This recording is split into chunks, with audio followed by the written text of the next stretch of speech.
नमस्कार। नए भारत का 2020 में आपका स्वागत है। अगले 20 मिनट तक लगातार आपको आत्मनिर्भर भारत की हर बड़ी खबर बताएंगे, लेकिन आज सबसे पहले हम आपको देश में बाढ़ और बारिश की हर तस्वीर दिखाने जा रहे हैं। देश के कई राज्यों में इस वक्त भारी बारिश और बाढ़ जैसे हालात हैं। इससे पहले कि हम आपको बाकी राज्यों का हाल दिखाएं, अरुणाचल की तस्वीर सबसे पहले। नाहरलगुन इलाके की यह तस्वीर। इलाके में लगातार बारिश हो रही है। अचानक ऊपरी इलाकों से बारिश का पानी निचले इलाकों में, रिहायशी इलाकों में पहुंच जाता है। ये तस्वीरें आप देख रहे हैं। जरा सी देर में यहां बाढ़ जैसे हालात बन जाते हैं। अचानक आए सैलाब में अभी तक किसी तरह के नुकसान की खबर नहीं है, लेकिन किस तरह से मकानों तक पानी पहुंच गया है, नदी नाले उफान पर हैं, सड़कें नजर नहीं आ रही हैं, ये आप देख रहे हैं। असम में लगातार बारिश की वजह से बाढ़ का खतरा बना हुआ है और साथ ही बाढ़ प्रभावित इलाकों में राहत बचाव का काम भी लगातार हो रहा है। असम के डिब्रूगढ़ की ये तस्वीरें देखिए। यहाँ ब्रह्मपुत्र नदी खतरे के निशान से ऊपर बह रही है। आसपास के इलाके पानी में डूब चुके हैं। जहाँ तक नजर जाती है सिर्फ पानी ही पानी दिखाई देता है। असम के 33 जिलों में से लखीमपुर, सोनितपुर, बरपेटा, कोकराझार, जोरहाट समेत 28 जिले बाढ़ से सबसे ज्यादा प्रभावित हैं और करीब 2400 गांवों में पानी भर चुका है। असम के गोलपाड़ा जिले में राहत अभियान जारी है। यहाँ बाढ़ में फंसे 56 लोगों को सुरक्षित बचाया गया। बचाए गए लोगों में 12 महिला, 13 बच्चे और 31 पुरुष शामिल थे। सभी को ऊंचे इलाके में बने सरकारी कैंप्स में ले जाया गया। असम में 1,45,000 लोगों को राहत शिविरों में सुरक्षित पहुंचाया जा चुका है। यहाँ बाढ़ की वजह से अब तक 84 लोगों की मौत हो चुकी है और करीब 25 लाख लोग बाढ़ से प्रभावित हैं। बिहार में हो रही लगातार बारिश ने लोगों की मुश्किलें बढ़ा दी हैं। राज्य के कई जिलों में बाढ़ जैसे हालात बरकरार हैं।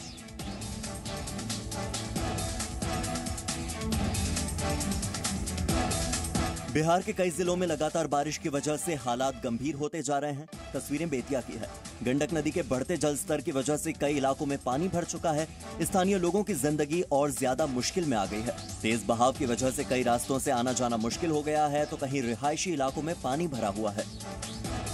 बिहार के सीतामढ़ी जिले में भी लगातार बारिश के कारण बाढ़ जैसे हालात बन गए हैं। लगातार बारिश की वजह से नदियों का जलस्तर बढ़ गया है, जिससे इलाकों में बाढ़ का खतरा बना हुआ है। वहीं मोतिहारी में भारी बारिश अब जानवरों के लिए आफत बन गई है। कई जानवरों की नदी के तेज बहाव की चपेट में आने से मौत हो चुकी है। वन विभाग अब तक स्थानीय लोगों की मदद से 74 हिरणों को नदी से बाहर निकाल चुका है। इसमें 9 हिरणों की मौत हो चुकी है। पटना में लगातार बारिश की वजह से कई इलाकों में पानी भरा हुआ है। कदम कुआं इलाके में सड़कें पानी में डूबी हुई हैं और रुक रुक कर हो रही बारिश के कारण मुश्किलें लगातार बढ़ती ही जा रही हैं। निचले इलाकों में पानी घरों में दाखिल हो गया है और स्थिति का अंदाजा आप इन तस्वीरों से लगा सकते हैं। उत्तराखंड के ऊपरी इलाकों में लगातार बारिश की वजह से कई जिलों में भूस्खलन का खतरा बढ़ गया है।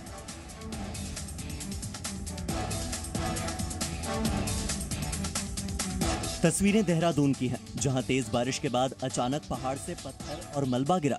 पानी के साथ ही पहाड़ से मिट्टी, पत्थर, बजरी बहकर नीचे आए और रास्ता पूरी तरह से बंद हो गया।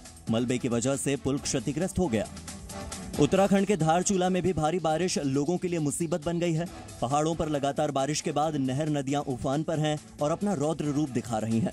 तेज बहाव के बीच जो कुछ आया सब तबाह हो गया। धारचूला के इस इलाके में किनारे पर बने घर पानी में समा गए।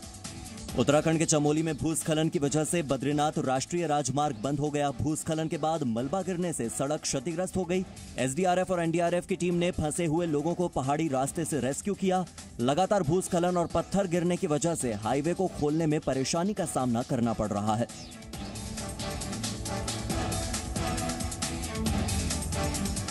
हिमाचल प्रदेश के शिमला में आज सेब मंडी के पास भूस्खलन हुआ। भारी बारिश के बाद जगह जगह पहाड़ खिसक रहे हैं।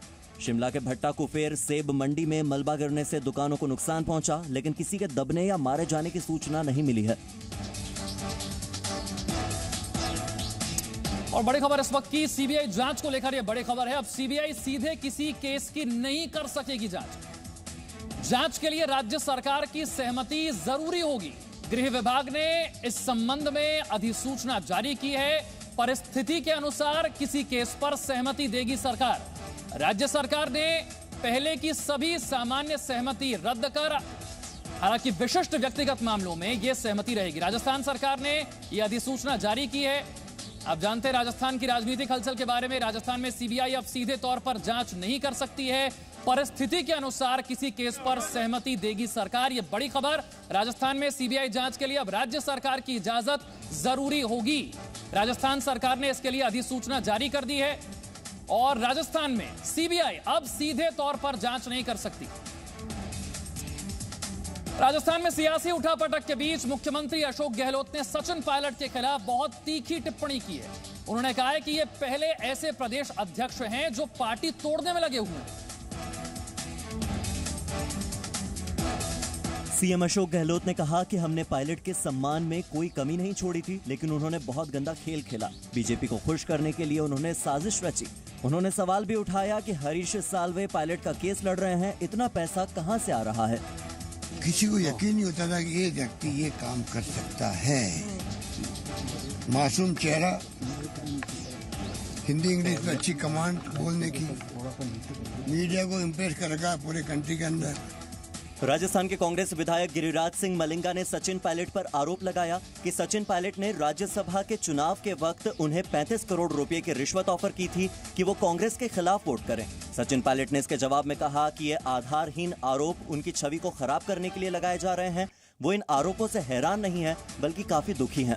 वहीं जयपुर में हुई प्रेस कॉन्फ्रेंस में कांग्रेस विधायकों ने दावा किया कि सारे विधायक कांग्रेस के साथ हैं। अगर फ्लोर टेस्ट हुआ तो बहुमत साबित होगा। कांग्रेस के बागी राजस्थान फोन टैपिंग मामले में एसओजी ने केंद्रीय मंत्री गजेंद्र सिंह शेखावत को नोटिस भेजा। केंद्रीय मंत्री गजेंद्र सिंह शेखावत ने एसओजी के नोटिस मिलने की पुष्टि की। नोटिस में एसओजी ने गजेंद्र सिंह शेखावत से पूछताछ के लिए वक्त मांगा है। वहीं 3 दिन में दूसरी बार राजस्थान पुलिस की स्पेशल ऑपरेशंस ग्रुप की टीम सचिन पायलट खेमे के विधायक से पूछताछ करने पहुंची, लेकिन मानेसर के रिजॉर्ट में टीम को अंदर नहीं जाने दिया गया। आखिरकार टीम को खाली हाथ ही लौटना पड़ा।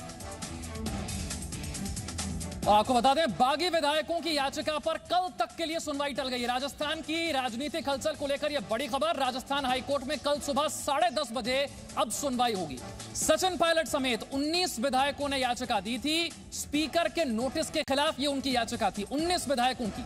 सचिन पायलट समेत 19 विधायकों की याचिका स्पीकर के नोटिस के खिलाफ ये याचिका थी। बागी विधायकों की याचिका पर कल तक के लिए अब सुनवाई टल गई। आगे बढ़ते हैं। अयोध्या में राम मंदिर निर्माण के भूमि पूजन की तारीख 5 अगस्त रखी गई है और इसमें पीएम मोदी के शामिल होने पर कांग्रेस और एनसीपी सवाल उठा रहे हैं। कांग्रेस नेता हुसैन दलवाई ने प्रधानमंत्री के अयोध्या जाने को लेकर सवाल उठाया। सोमनाथ के मंदिर का उद्घाटन करने के लिए पंडित जवाहरलाल नेहरू जी गए नहीं थे, क्योंकि उनका कहना था कि मैं एक सेक्युलर स्टेट का प्रमुख हूँ और वहाँ मेरा जाना ठीक नहीं होगा। भूमि पूजन करना इसका मतलब क्या है? मैं कहूँगा कि नहीं जाना चाहिए। इस बीच वाराणसी के 5 लोगों को अयोध्या के राम मंदिर भूमि पूजन में शामिल होने का निमंत्रण मिल चुका है।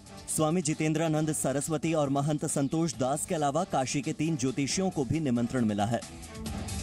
राम मंदिर निर्माण को लेकर शरद पवार और हुसैन दलवाई के सियासी बयान पर बीजेपी नेता उमा भारती ने पलटवार किया है। उन्होंने कहा कि प्रधानमंत्री के राम मंदिर भूमि पूजन में 2 घंटे आ जाने से कोई अर्थव्यवस्था गिर नहीं जाएगी। उन्होंने नेपाल के पीएम केपी शर्मा ओली के बयान पर भी अपनी बात रखी। 2 घंटे के लिए प्रधानमंत्री वहां पहुंच जाएंगे, इतना ही हो रहा है ना बस।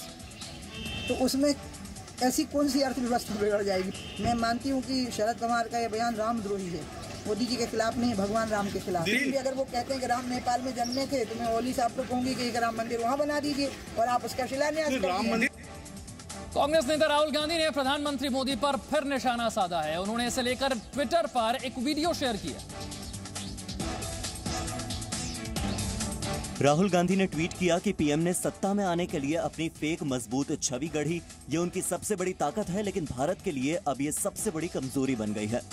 That in order for Mr. Narendra Modi to be an effective politician, in order for Mr. Narendra Modi to survive as a politician, he has to protect the idea of 56 inch. And this is the real idea the Chinese are attacking. Now the question is, how will Mr. Narendra Modi react? Will he take them on? Rahul ने कहा कि चीन बिना रणनीतिक सोच के कोई कदम नहीं उठाता। वो अपने हिसाब से दुनिया का नक्शा बदलना चाहता है। चीन मोदी की मजबूत नेता वाली छवि को ध्वस्त कर देगा। कानपुर में 8 पुलिस वालों की हत्या के आरोपी विकास दुबे के एनकाउंटर पर सुप्रीम कोर्ट में आज सुनवाई हुई। सुप्रीम कोर्ट ने जांच कमेटी दोबारा गठित करने का आदेश दिया है। उत्तर प्रदेश सरकार ने सुप्रीम कोर्ट के फैसले पर सहमति जताई है। इस कमेटी में सुप्रीम कोर्ट के रिटायर्ड जज शामिल होंगे। हाई कोर्ट के पूर्व जज और रिटायर्ड डीजीपी भी जांच कमेटी का हिस्सा होंगे। उत्तर प्रदेश सरकार बुधवार को कमेटी पर नई अधिसूचना सुप्रीम कोर्ट में पेश करेगी। देश में कोरोना मामलों में इजाफा हुआ है और कोरोना के आज सबसे ज्यादा मामले दर्ज हुए हैं। इसी के साथ अब देश में कोरोना संक्रमितों की संख्या 11 लाख के पार हो गई। देश में कोरोना से कुल 11,18,043 लोग संक्रमित हैं। पिछले 24 घंटे में कोरोना के 40,425 नए मामले सामने आए। 24 घंटे में 681 लोगों की मौत हुई। इसी के साथ देश में कोरोना से मरने वालों की संख्या अब बढ़कर 27,497 पहुंच गई है। इलाज से अब तक 7 लाख से ज्यादा लोग ठीक भी हुए हैं। हालांकि देश का कोरोना रिकवरी रेट पहले से कम होकर 62.61% हो गया है।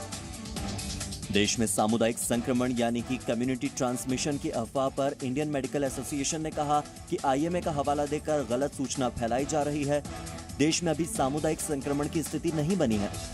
कंट्री का डेटा देखें तो उसमें कोई ज़्यादा एविडेंस नहीं है। आईसीएमआर ने पूरा अपना डेटा 0 से दिखाया था कि at a national level community transmission is happening.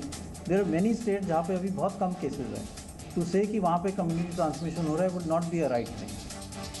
जिस कोरोना वैक्सीन का पूरी दुनिया बेसब्री से इंतजार कर रही है, दिल्ली के एम्स में आज उसी कोवैक्सीन का सबसे बड़ा मानव परीक्षण शुरू हो गया है। देश के सबसे बड़े अस्पताल दिल्ली एम्स में 100 लोगों पर कोरोना की इस वैक्सीन का परीक्षण किया जा रहा है।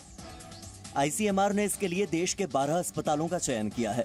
इस वैक्सीन का नाम कोवैक्सीन है, जिसे भारत बायोटेक ने बनाया है। ट्रायल में शामिल कोरोना वॉलंटियर्स को पहले 3 माइक्रोग्राम और फिर 6 माइक्रोग्राम की खुराक दी जाएगी। ट्रायल 3 फेज में होगा। फिलहाल पहले फेज का ट्रायल शुरू हो चुका है। दूसरे फेज के लिए 12 से 65 साल तक की उम्र के 700 लोगों पर वैक्सीन का ट्रायल किया जाएगा। अगले 28 दिनों तक चलने वाले इस ट्रायल में डॉक्टर कोरोना वॉलंटियर्स पर निगरानी बनाए रखेंगे। साथ ही आने वाले 3 महीनों तक कोरोना वॉलंटियर्स पर नजर बनाकर रखी जाएगी कि कहीं उनमें वैक्सीन के कारण कोई साइड इफेक्ट तो नहीं हुआ। आगे जाएंगे जब पता चलेगा कि फेज़ 1 में ये वैक्सीन जो है ये सेफ है, तब फेज़ 2 में जो है उसमें हम 750 लोग रिक्रूट करेंगे और इसकी एज लिमिट थोड़ी ज़्यादा है, 12 साल से लेके। Presenting B News app available on Google Play and App Store. Download it now.